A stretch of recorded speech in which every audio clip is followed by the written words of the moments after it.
نحمده ونصلي ونسلم على رسوله الكريم أما بعد بسم الله الرحمن الرحيم الذين يؤمنون بالغيب ويقيمون الصلاة ومما رزقناهم ينفقون صدق الله العظيم سورہ بقرہ آیت نمبر 3۔ اللہ تعالیٰ ارشاد فرماتے ہیں الذین یؤمنون بالغیب، وہ لوگ جو بغیر دیکھے ایمان لاتے ہیں، ویقیمون الصلاۃ، اور نماز قائم کرتے ہیں، ومما رزقناہم ینفقون، اور ہمارے دیے ہوئے رزق میں سے کچھ ہماری راہ میں خرچ کرتے ہیں۔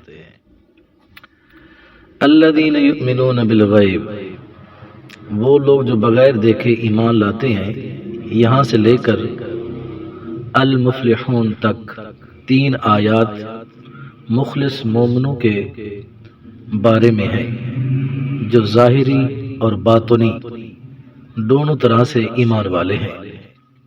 اس کے بعد 2 آیتیں ان لوگوں کے بارے میں ہے جو ظاہری اور باطنی دونوں طرح سے کافر ہیں، اور اس کے بعد 13 آیات منافقین کے متعلق ہیں جو کہ باطن میں کافر ہیں اور اپنے آپ کو مسلمان ظاہر کرتے ہیں۔ آیت کے اس حصے میں متقی لوگوں کا ایک وصف بیان کیا گیا ہے، وہ لوگ جو بغیر دیکھے ایمان لاتے ہیں، یعنی وہ ان تمام چیزوں پر ایمان لاتے ہیں جو ان کی نگاہوں سے پوشیدہ ہیں، اور نبی کریم صلی اللہ علیہ وآلہ وسلم نے ان کے بارے میں خبر دی، جیسے مرنے کے بعد دوبارہ زندہ کیا جانا، قیامت کا قائم ہونا، اعمال کا حساب ہونا، اور جنت و جہنم وغیرہ۔ ایک قول یہ بھی ہے یہاں غیب سے قلب یعنی دل مراد ہے۔ اس صورت میں آیت کے معنی یہ ہوں گے وہ دل سے ایمان لاتے ہیں۔ ایمان اور غیب سے متعلق چند اہم ترین باتیں۔ اس آیت میں ایمان اور غیب کا ذکر کیا گیا، اس لیے ان سے متعلق چند اہم باتیں یاد فرما لیں۔ ایمان اسے کہتے ہیں کہ بندہ سچے دل سے ان سب باتوں کی تصدیق کرے جو ضروریات دین میں داخل ہیں، اور کسی ایک ضرورت دین کی انکار کو کفر کہتے ہیں۔ عمل ایمان میں داخل نہیں ہوتے، اس لیے قرآن پاک میں ایمان کے ساتھ عمل کا جدا گانا ذکر کیا جاتا ہے، جیسے اس آیت میں بھی ایمان کے بعد نماز، راہ خدا میں خرچ کرنا ذکر علیحدہ طور پر کیا گیا ہے۔ نمبر 3، غیب وہ ہے جو ہم سے پوشیدہ ہو اور ہم اپنے حواس جیسے دیکھنے، چھونے وغیرہ سے اور بدہی طور پر عقل سے اسے معلوم نہ کر سکے۔ نمبر 4، غیب کی 2 قسمیں ہیں، جس کے حاصل ہونے پر کوئی دلیل نہ ہو، یہ علم غیب ذاتی ہے اور اللہ تعالیٰ کے ساتھ خاص ہے، اور جن آیات میں غیر اللہ سے علم غیب کی نفی کی گئی ہے وہاں یہی علم غیب مراد ہوتا ہے۔ نمبر 2، علم غیب کی دوسری قسم یہ ہے کہ جس کے حاصل ہونے پر دلیل موجود ہو، جیسے اللہ تعالیٰ کی ذات و صفات، گزشتہ انبیاء کرام علیہم السلام اور قوموں کے احوال، نیز قیامت میں ہونے والے واقعات وغیرہ کا علم، یہ سب اللہ تعالیٰ کے بتانے سے معلوم ہے، اور جہاں بھی غیر اللہ کے لیے غیب کی معلومات کا ثبوت ہے وہاں اللہ تعالیٰ کے بتانے ہی سے ہوتا ہے۔ نمبر 5، یہ بات معلوم ہوئی اللہ تعالیٰ کے بتائے بغیر کسی کے لیے ایک ذرے کا علم غیب ماننا قطعی کفر ہے۔ نمبر 6، اللہ تعالیٰ اپنے مقرب بندوں جیسے انبیاء کرام علیہم السلام پر غیب کے دروازے کھولتا ہے، جیسا کہ خود قرآن و حدیث میں ہے۔ اس موضوع پر مزید کلام سورہ آل عمران کی آیت نمبر 179 کی تفسیر کے اندر مذکور ہے۔ وَيُقِيمُونَ الصَّلَاةَ، اور نماز قائم کرتے ہیں۔ آیت کے اس حصے میں متقی لوگوں کا دوسرا وصف بیان کیا گیا کہ وہ نماز قائم کرتے ہیں۔ نماز قائم کرنے سے مراد یہ ہے نماز کے ظاہری اور باطنی حقوق ادا کرتے ہوئے نماز پڑھی جائے۔ نماز کے ظاہری حقوق یہ ہیں: ہمیشہ ٹھیک وقت پر پابندی کے ساتھ نماز پڑھی جائے اور نماز کے فرائض، سنن اور مستحبات کا خیال رکھا جائے، اور تمام مفسدات و مکروہات سے بچا جائے۔ جبکہ باطنی حقوق یہ ہیں کہ آدمی دل کو غیر اللہ کے خیال سے فارغ کر کے ظاہر و باطن کے ساتھ بارگاہ حق میں متوجہ ہو اور بارگاہ الہی میں عرض و نیاز اور مناجات میں محو ہو جائے۔ نماز قائم کرنے کے فضائل اور نہ کرنے کی چند وعیدیں پیش خدمت ہے۔ قرآن مجید اور احادیث میں نماز کے حقوق کی ادائیگی کے ساتھ پڑھنے والوں کے فضائل بیان کیے گئے ہیں اور نہ پڑھنے والوں کی مذمت بیان کی گئی ہے۔ چنانچہ سورہ مومنون میں اللہ تعالیٰ ارشاد فرماتا ہے: قد افلح المؤمنون الذین هم فی صلاتهم خاشعون، بے شک وہ ایمان والے کامیاب ہو گئے جو اپنی نماز میں خشوع خضوع کرنے والے ہیں۔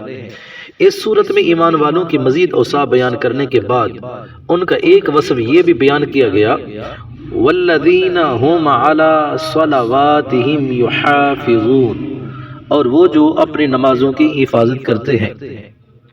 اور ان اوصاف کے حامل ایمان والوں کے بارے میں ارشاد فرمایا: اولئک هم الوارثون الذین یرثون الفردوس هم فیها خالدون، یہی لوگ وارث ہیں، یہ فردوس کے میراث پائیں گے، وہ ہمیشہ اس میں رہیں گے۔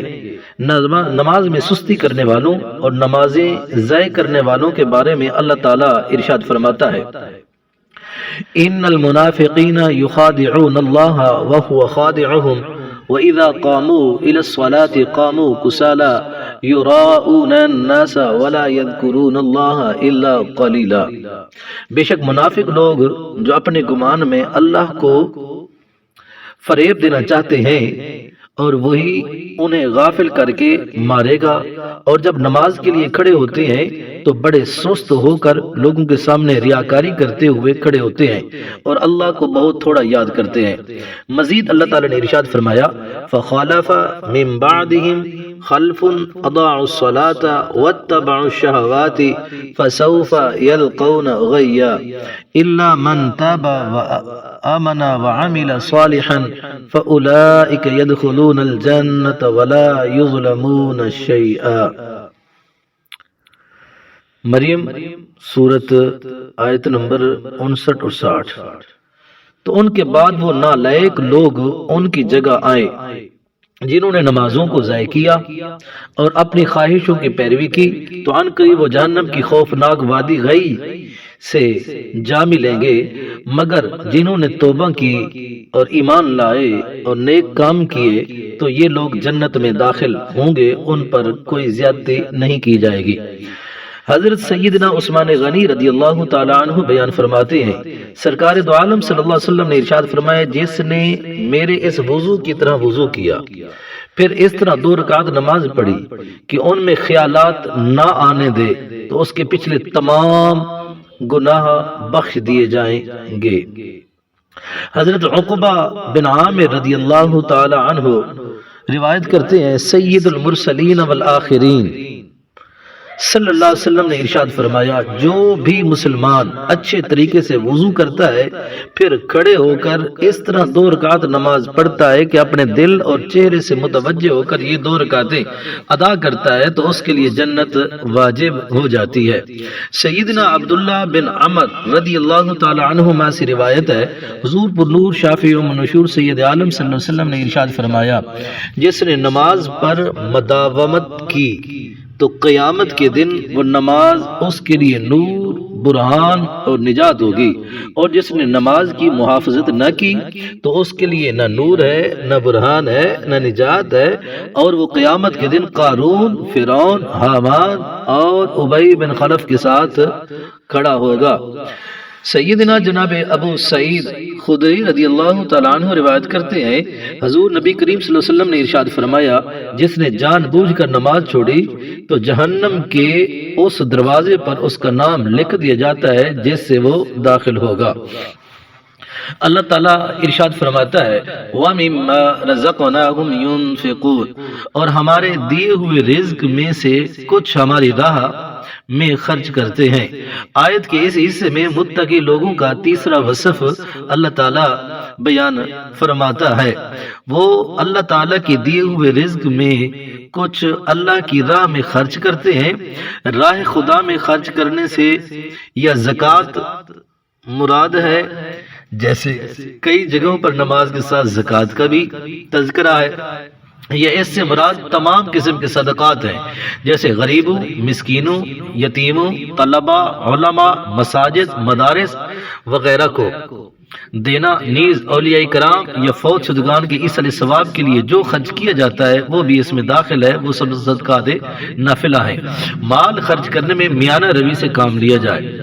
آیت میں فرمایا گیا جو ہمارے دیے ہوئے میں سے کچھ ہماری راہ میں خرچ کرتے ہیں، تو اس سے معلوم ہوا راہ خدا میں مال خرچ کرنے میں ایسا نہیں ہوتا کہ اتنا زیادہ مال خرچ کر دیا جائے کہ خرچ کرنے کے بعد آدمی پچھتائے، اور نہ ہی خرچ کرنے میں کنجوسی سے کام لیا جائے، بلکہ اس میں اعتدال ہونا چاہیے۔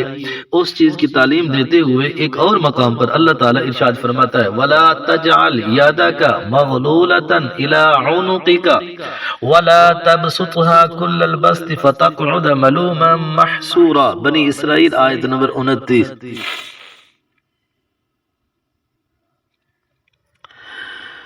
اور اپنا ہاتھ اپنی گردن سے بندھا ہوا نہ رکھو اور نہ پولا کھول دو، پھر ملامت میں حسرت میں بیٹھے رہ جاؤ۔ اور کامل ایمان والوں کا وصف بیان کرتے ہوئے اللہ تعالیٰ ارشاد فرماتا ہے وَالَّذِينَ إِذَا أَنفَقُوا لَمْ يُسْرِفُوا وَلَمْ يَقْتُرُوا وَكَانَ بَيْنَ ذَلِكَ قَوَامًا۔ سورہ فرقان آیت نمبر 27، آیت نمبر 67۔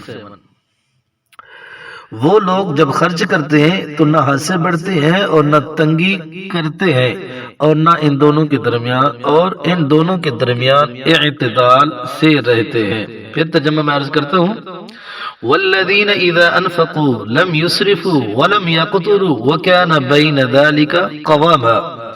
اور وہ لوگ جب خرچ کرتے ہیں تو نہ حد سے بڑھتے ہیں اور نہ تنگی کرتے ہیں، اور ان دونوں کے درمیان اعتدال سے رہتے ہیں۔ اللہ تعالیٰ فہم قرآن ہم سب کو نصیب فرمائے، آمین۔ وما علینا الا البلاغ المبین۔